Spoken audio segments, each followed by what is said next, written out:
Next example number 7 में हमें वह अंतराल ज्ञात करना है जिसके लिए दिया गया फलन वर्धमान या ह्रासमान है।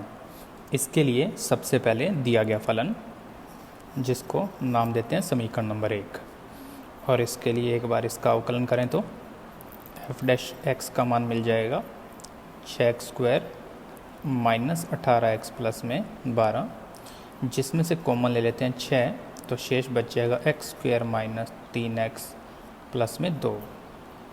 यदि इसको थोड़ा और हल करें तो इसके गुणनखंड बन जाएंगे 6 बाहर है x माइनस 1 और x माइनस 2, जिसको नाम देते हैं समीकरण नंबर 2।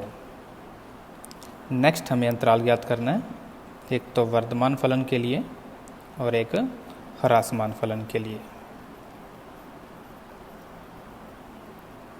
और इसके लिए जो शर्तें होती हैं वो होती है f' ग्रेटर दैन 0 और ह्रासमान फलन के लिए होती है f' लेस दैन 0। f' का मान समीकरण नंबर 2 से लिखते हैं तो, और इसमें आ जाएगा 6 गुणा x माइनस 1 x माइनस 2 और लेस दैन 0, जिसमें यदि हम लोग 6 का भाग लगा दें तो असमीका के चिन्ह पर कोई फर्क नहीं पड़ेगा क्योंकि 6 एक पॉजिटिव संख्या है। नेक्स्ट स्टेप में यदि हम देखें तो ये दोनों ही असमीकाओं से x के मान हमें 1 और 2 मिलने वाले हैं, तो हम एक वास्तविक संख्या रेखा के ऊपर 1 और 2 को अंकित करते हैं। सबसे एक्सट्रीम लेफ्ट में माइनस इन्फिनेटिव और एक्सट्रीम राइट में आ जाएगा प्लस इन्फिनेटिव, जिसमें अल्टरनेट होता है प्लस माइनस और प्लस। अब यदि हम वर्धमान फलन में चिन्ह देखें तो हमें चाहिए प्लस और ह्रासमान में हमें चिन्ह चाहिए माइनस। इस आधार पर ये वाला क्षेत्र जो होगा ये बन जाएगा वर्धमान फलन के लिए, तो इस स्थिति में x का मान होगा माइनस इन्फिनेटिव टू 1 यूनियन 2 से इन्फिनेटिव ओपन इंटरवल। और यदि हम लोग ह्रासमान फलन की बात करें तो हमें चाहिए x बिलोंग टू 1 से 2 ओपन इंटरवल, और यही आपके क्वेश्चन का फाइनल आंसर होगा। नेक्स्ट एग्जाम्पल में हमें सिद्ध करना है कि दिया गया फलन समस्त वास्तविक संख्याओं के लिए निरंतर वर्धमान फलन है। तो इसकी शुरुआत करते हैं दिया गया फलन जिसको नाम देते हैं समीकरण नंबर 1, और इसका यदि एक बार अवकलन करें तो f' का मान मिल जाएगा 3x² माइनस 6x प्लस में आ जाएगा 4। अब इसके शुरुआत वाले दो जो पद हैं उसमें से हम कॉमन ले लेते हैं 3, तो शेष बचेगा x² माइनस 2x प्लस में 4। 3 को बाहर रखते हैं, इसको बना लेते हैं पूर्ण वर्ग व्यंजक। इसके लिए x² का x, यहाँ पर x का गुणांक -2 है जिसमें 2 का भाग दें तो -1। इसका स्क्वायर यहाँ पर एक्स्ट्रा बनेगा 1 का स्क्वायर यानी 1, जिसको माइनस लगा के यहाँ शिफ्ट कर देते हैं। आगे चल रहा है प्लस का 4। नेक्स्ट स्टेप में 3 का गुणा अंदर करें तो बन जाएगा 3 गुणा x माइनस 1 का स्क्वायर -3 और प्लस में 4, जो कि ओवरऑल सॉल्व होकर बनाएगा 3 गुणा में x माइनस 1 का स्क्वायर और प्लस का 1। ये हमारे पास f' का मान है जिसको नाम देते हैं समीकरण नंबर 2। नेक्स्ट हमें चाहिए वर्धमान फलन, तो वर्धमान फलन के लिए शर्त f' ग्रेटर दैन 0। f' का मान रखें जो कि हमने ज्ञात किया 3 गुणा में x माइनस 1 का स्क्वायर प्लस 1 ग्रेटर दैन 0। यदि आप इसके ऊपर ध्यान देंगे तो ये वाला मान हमेशा पॉजिटिव रहने वाला है।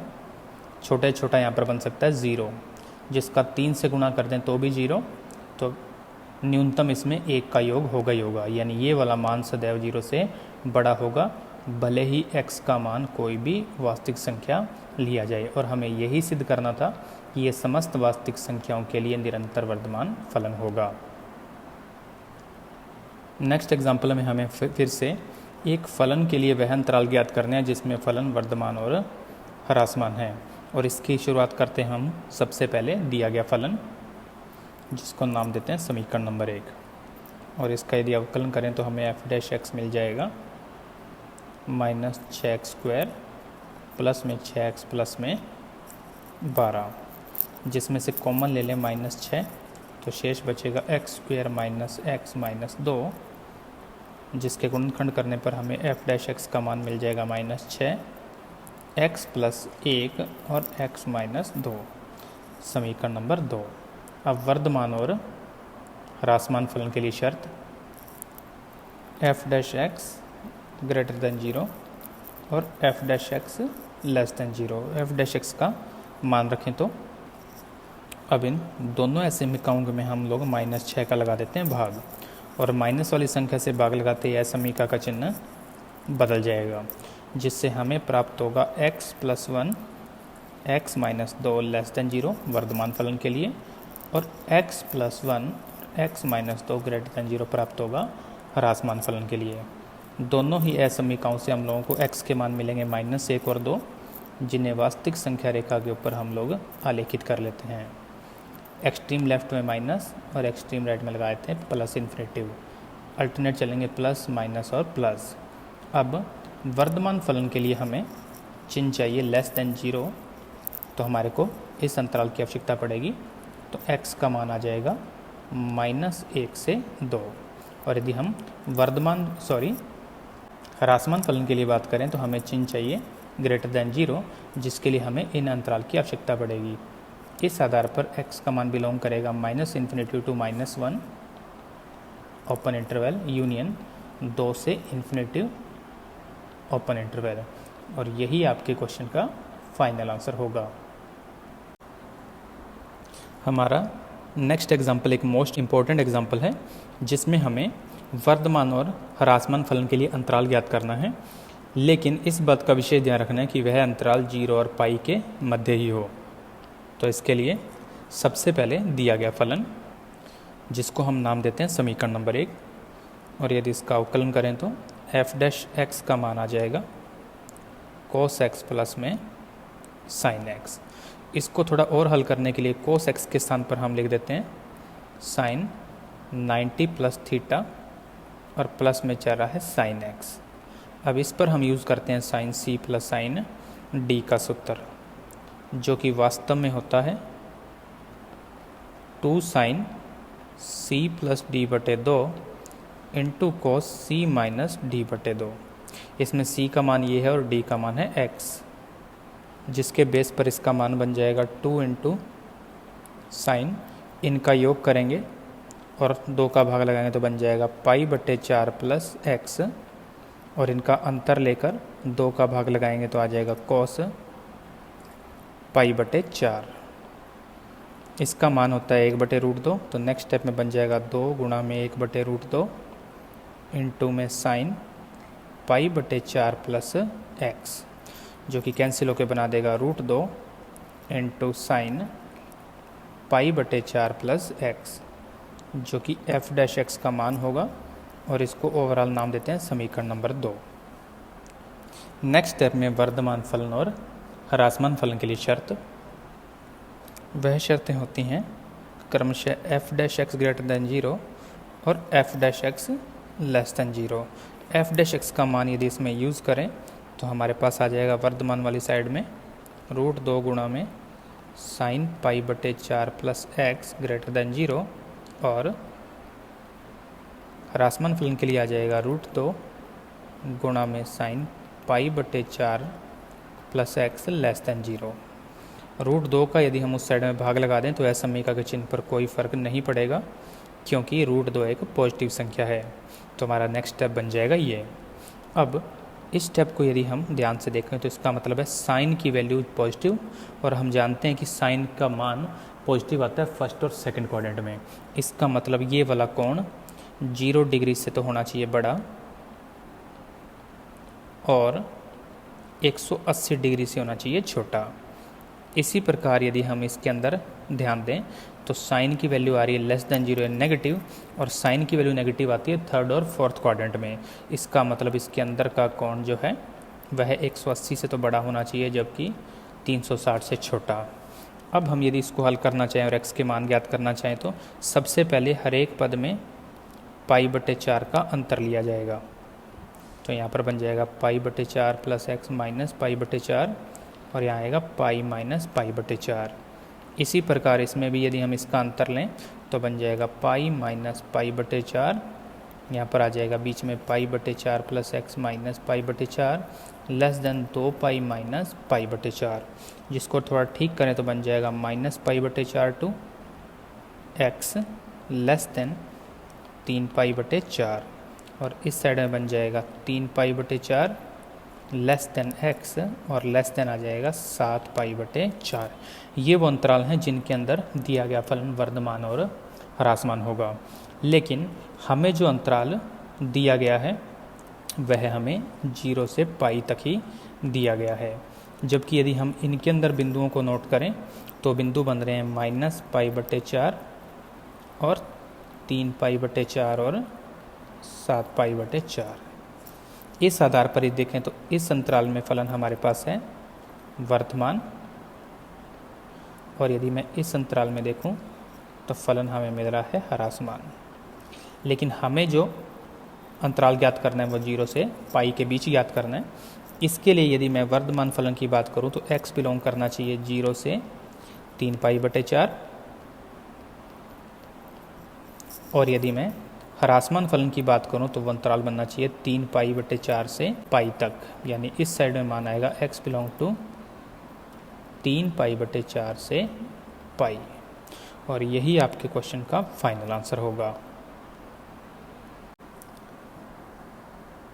नेक्स्ट एग्जाम्पल में हमें x के वो मान ज्ञात करने हैं जिसके लिए दिया गया फलन वर्धमान और ह्रासमान होगा। इस क्वेश्चन की शुरुआत भी ठीक पहले वाले क्वेश्चन के जैसे करते हैं। दिया गया फलन जिसको नाम देते हैं समीकरण नंबर 1।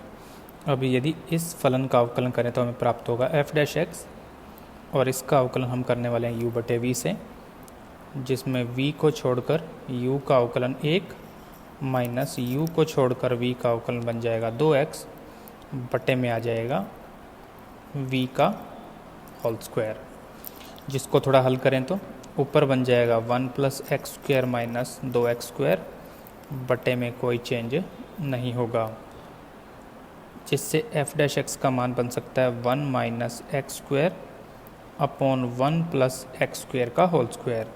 ऊपर से माइनस कॉमन ले लें तो शेष बचेगा x² माइनस 1 बटे 1 + x² का होल स्क्वायर।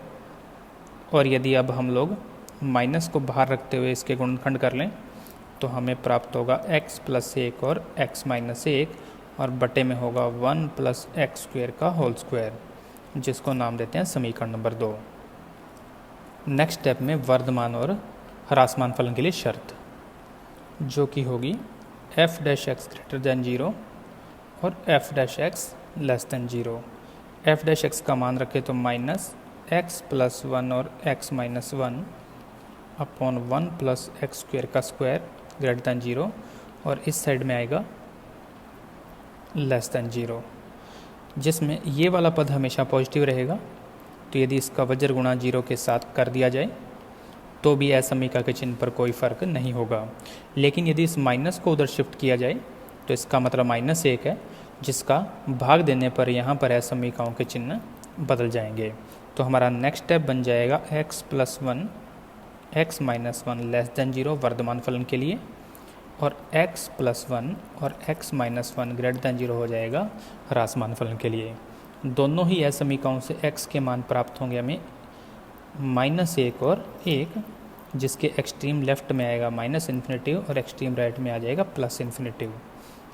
प्लस माइनस और प्लस यहाँ पर है < 0, इसका मतलब इस अंतराल की आवश्यकता पड़ेगी। तो वर्धमान फलन के लिए अंतराल होगा -1 से 1 ओपन इंटरवल, और यदि मैं ह्रासमान फलन की बात करूं तो > 0, और उसके लिए हमें इस अंतराल की आवश्यकता पड़ेगी। तो इस बेस पर x का मान आएगा belong to -∞ to -1 union 1 to ∞, और यही आपके क्वेश्चन का फाइनल आंसर होगा।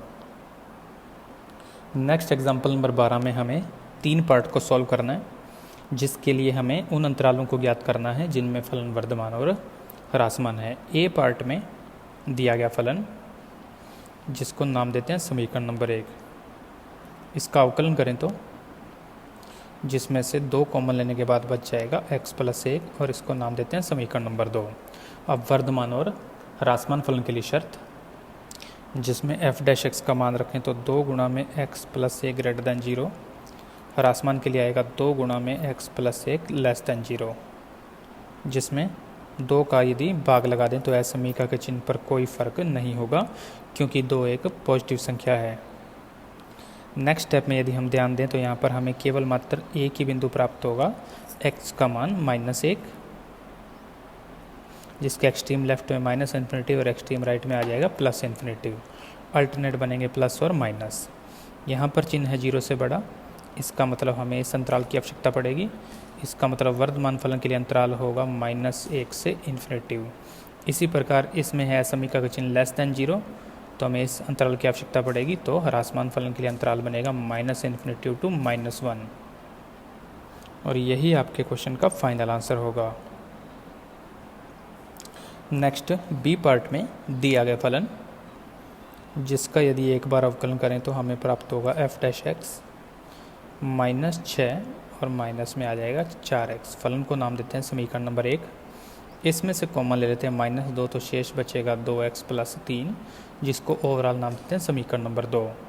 नेक्स्ट स्टेप में वर्धमान और ह्रासमान फलन के लिए शर्त, जिसमें हम लोग f' का मान रख देते हैं, जिसमें यदि हम -2 का भाग कर दें तो ऐसा समीकरण का चिन्ह बदल जाएगा। तो अगला पद बन जाएगा 2x + 3 <0 वर्तमान फलन के लिए, और 2x + 3 <0 बन जाएगा ह्रासमान फलन के लिए। दोनों ही ऐसे समीकरणों से हमें x का मान प्राप्त होगा -3/2, जिसके एक्सट्रीम लेफ्ट में माइनस इन्फिनिटी और एक्सट्रीम राइट में बन जाएगा प्लस इन्फिनिटी। यहाँ पर बनेगा प्लस और माइनस। यहाँ पर हमारे पास चिन्ह है <0, तो इस अंतराल में फलन बन जाएगा वर्तमान। तो x बिलोंग टू होगा -इन्फिनिटी टू -3/2। इसी प्रकार यदि यहाँ देखूँ तो चिन्ह बन रहा है पॉजिटिव, तो इस वाले एरिया की आवश्यकता होगी। तो x बिलोंग टू होगा -3/2 से +इन्फिनिटी ओपन इंटरवल, और यही आपके क्वेश्चन के फाइनल आंसर होंगे। सी पार्ट में दिया गया फलन, जिसको नाम देते हैं समीकरण नंबर 1, और यदि इसका एक बार अवकलन करें तो हमें प्राप्त होगा f'। इसको हम u × v से अवकलन करने वाले हैं। तो यदि हम u को छोड़ दें तो v का अवकलन बनेगा 3 गुणा में x - 3 का स्क्वायर, और x - 3 का अवकलन करेंगे तो हमें प्राप्त होगा 1, जिसे लिखने की जरूरत नहीं, प्लस इस बार v को छोड़ दिया और u का अवकलन करें तो सेम इसी टाइप से बन जाएगा 3 गुणा में x + 1 का स्क्वायर, जिसको और आगे हल करने के लिए कॉमन आ सकता है 3, x + 1 का स्क्वायर और x - 3 का स्क्वायर। तो शेष बचेगा x + 1 और x - 3, जो कि आगे चल के बनाएंगे 3 गुणा में x + 1 का स्क्वायर, x - 3 का स्क्वायर, और इसको हल करेंगे तो बन जाएगा 2x - 2, जिसमें से फिर कॉमन आ सकता है 2, और 2 को कॉमन ले गुणा कर देंगे 3 से, तो बन जाएगा 6 गुणा में x + 1 का स्क्वायर, x - 3 का स्क्वायर और x - 1, जो कि f' का मान होगा। इसको ओवरऑल नाम देते हैं समीकरण नंबर 2। अब वर्धमान फलन और ह्रासमान फलन के लिए शर्तें, जिसमें f' का मान रख देते हैं। नेक्स्ट स्टेप में हम लोग यदि इस पर फोकस करें तो ये मान पॉजिटिव हैं, और यदि इनका दूसरे पक्ष में भाग कर दिया जाए तो शेष हमारे पास बच जाएगा x - 1 <0, और दूसरी तरफ बच जाएगा x - 1 <0, क्योंकि पॉजिटिव संख्याओं से असमीकरणों के हल क्षेत्र पर कोई प्रभाव नहीं पड़ता। यहाँ से हमें x का मान मिल जाएगा 1, जिसको हम लोग वास्तविक संख्या रेखा के ऊपर आलेखित कर लेते हैं। एक्सट्रीम लेफ्ट में -इन्फिनिटी और एक्सट्रीम राइट में बन जाएगा +इन्फिनिटी। अल्टरनेट चलेंगे प्लस और माइनस। यहाँ पर है <0, तो हमें इस हल क्षेत्र की आवश्यकता पड़ेगी। तो x का मान बिलोंग हो करेगा 1 से इन्फिनिटी ओपन इंटरवल में, और इसमें है <0, तो हमें इस हल क्षेत्र की ज़रूरत है। तो x का मान आएगा -इन्फिनिटी टू 1 ओपन इंटरवल, और यही आपके क्वेश्चन के फाइनल आंसर होंगे। नेक्स्ट एग्जाम्पल में हमें सिद्ध करना है कि हमारे पास जो फलन है वह इस अंतराल में वर्धमान होगा। तो इस क्वेश्चन की शुरुआत करते हैं। सबसे पहले दिया गया फलन, जिसको नाम देते हैं समीकरण नंबर 1। अब इसमें इस बात का विशेष ध्यान रखें कि हमें जो अवकलन करना है वो थीटा के सापेक्ष करना है। तो एक बार अवकलन करने के लिए पहले इसका u/v से करते हैं, और यहाँ जो लिखा हुआ है 4 उसको रखते हैं मल्टीप्लाई में। तो u/v से करें तो v को छोड़कर u का अवकलन बन जाएगा cos थीटा माइनस u को छोड़कर v का अवकलन करें तो बन जाएगा माइनस साइन थीटा अपॉन आएगा v का स्क्वायर, और यदि थीटा का थीटा के सापेक्ष अवकलन किया जाए तो आ जाएगा 1, तो यहाँ पर बन जाएगा -1, जिसको थोड़ा ठीक करने के लिए 4 को बाहर रखते हैं, इनका आपस में कर लेते हैं मल्टीप्लाई, जिससे हमें प्राप्त होगा 2 cos theta plus cos square theta plus sine square theta, ये ऊपर वाला पद है। और यदि हम इसका साथ साथ इसका एलसीएम भी ले लें तो यहाँ पर बन जाएगा -2 प्लस कोस थीटा का होल स्क्वायर और बटे में आ जाएगा 2 प्लस कोस थीटा का होल स्क्वायर। बस इस बात का विशेष आपने ध्यान रखना है कि जो 4 है इसका मल्टीप्लाई सिर्फ इस कोष्टक के साथ करना है। तो मैं इसको थोड़ा सा ठीक करके लिख देता हूँ, यहाँ पर लिख दिया 4। अब इसको थोड़ा सा और हल करें तो sine square theta plus cos square theta का मान 1 होगा, और अब यदि मैं इसके साथ 4 का गुणा करूँ तो बन जाएगा 8 कोस थीटा, और इस 1 के साथ 4 का गुणा होगा तो बन जाएगा +4। इसका होल स्क्वायर खोलें तो 2 का स्क्वायर 4 तो -4, कोस स्क्वायर थीटा यानी माइनस और कोस स्क्वायर थीटा 1 बन जाएगा 4 कोस थीटा, और माइनस से गुणा होगा तो बन जाएगा -4 और कोस थीटा, बटे में होगा 2 प्लस कोस थीटा का होल स्क्वायर, जिसमें 4 से 4 कैंसिल हो जाएगा, 8 कोस थीटा से 4 कोस थीटा कैंसिल होकर बच जाएगा सिर्फ 4 कोस थीटा, और माइनस में है कोस स्क्वायर थीटा, और बटे में चल रहा है 2 प्लस कोस थीटा का होल स्क्वायर। यदि अंश की बात की जाए तो इसमें से कॉमन आ सकता है कोस थीटा, शेष बचेगा 4 minus cos theta upon 2 plus cos theta का होल स्क्वायर। यह एक बार अवकलज यानी f डैश थीटा का मान है, जिसको नाम देते हैं समीकरण नंबर 2। अब हमें सिर्फ वर्धमान फलन की बात करनी है, तो वर्धमान फलन के लिए f डैश थीटा का मान लिखा जाएगा 0 से बड़ा। f डैश थीटा हम लोगों ने ज्ञात कर रखा है। अब यदि आप फोकस करेंगे तो 4 माइनस कोस थीटा हमेशा पॉजिटिव रहेगा, क्योंकि कोस का मान हमेशा -1 और 1 के बीच ही होगा। इसी प्रकार यदि मैं इसके होल स्क्वायर की बात करूँ तो ये भी हमेशा पॉजिटिव आएगा। तो इन दोनों पदों का यदि हम गुणा और भाग कर दें तो असमीका के चिन्ह पर कोई फर्क नहीं पड़ेगा, तो ओवरऑल बचेगा कोस थीटा ग्रेटर देन 0। और हम जानते हैं कि कोस का मान पॉजिटिव फर्स्ट क्वाड्रेंट में होता ही है, इसके लिए मतलब थीटा का मान जो होगा वो हमेशा 0 से π/2 के बीच होगा। और हमें यही सिद्ध करना था कि इस दिए गए अंतराल में हमारा फलन वर्धमान होगा। नेक्स्ट एग्जाम्पल में हमें ये सिद्ध करना है कि दिया गया फलन इस अंतराल में न तो वर्धमान है और न ही ह्रासमान। तो इसके लिए हम सिद्ध करेंगे कि इस अंतराल के अंदर यह फलन दोनों ही टाइप से अपने मान शो करेगा, यानी वर्धमान भी होगा और ह्रासमान भी होगा। और हम जानते हैं कि यदि किसी निश्चित अंतराल में कोई फलन वर्धमान और ह्रासमान दोनों ही प्रकार का हो तो उसे उस अंतराल में न तो वर्धमान कहा जाता है और न ही ह्रासमान। तो इसकी शुरुआत करते हैं। सबसे पहले दिया गया फलन, जिसको नाम देते हैं समीकरण नंबर 1, और इसका यदि अवकलन करें तो हमें प्राप्त होगा f dash x is equal 2x minus 1, जिसको नाम देते हैं समीकरण नंबर 2। अब वर्धमान और ह्रासमान फलन के लिए, जिसमें f डैश x का मान रखें तो 2x माइनस 1 ग्रेटर देन 0, और यहाँ बन जाएगा 2x माइनस 1 लेस देन 0। दोनों ही स्थिति में x का मान हमें प्राप्त होगा 1/2। अब यदि हम दिए गए अंतराल की बात करें तो इसमें -1 और 1 है, तो अल्टरनेट बन जाएगा प्लस और माइनस। तो यदि हम लोग इस अंतराल की बात करें तो हमें ये वाला अंतराल लेना चाहिए, जिसमें x का मान 1/2 से बड़ा होगा जबकि 1 से छोटा। और यदि हम लेस देन 0 की बात करें तो हमें ये वाला अंतराल लेना होगा, जिसके लिए x का मान होगा -1 से 1/2 खुले अंतराल के मध्य। यदि आप ध्यान से देखेंगे तो इस पूरे अंतराल में यह फलन वर्धमान भी है और ह्रासमान भी है। तो इसका मतलब इस दिए गए अंतराल में फलन न तो वर्धमान होगा और न ही ह्रासमान होगा, और हमें यही सिद्ध करना था। हमारे नेक्स्ट एग्जाम्पल को हमें सेम 8.2 के क्वेश्चन नंबर 15 के जैसे ही हल करना है, जिसमें सबसे पहले हमारा दिया गया फलन, जिसको नाम देते हैं समीकरण नंबर 1, जिसका यदि एक बार अवकलन करें तो हमें प्राप्त होगा f dash x is equal 2x plus a, जिसको नाम देते हैं समीकरण नंबर 2। अब क्वेश्चन में लिखा हुआ है कि x का मान जो होगा वह अंतराल 1 और 2 के मध्य होना चाहिए। इसका मतलब x का मान 1 से बड़ा लेकिन 2 से छोटा होगा, जिसको हम चाहें तो पलट कर यूँ भी लिख सकते हैं कि x का मान 2 या 2 से छोटा लेकिन 1 से बड़ा होगा। अब हम लोग इसके मध्य में इस मान को लेकर आएंगे और उसके लिए हम पहले सभी पक्षों में 2 से गुणा करते हैं, तो बन जाएगा 4 2x ग्रेटर देन 2।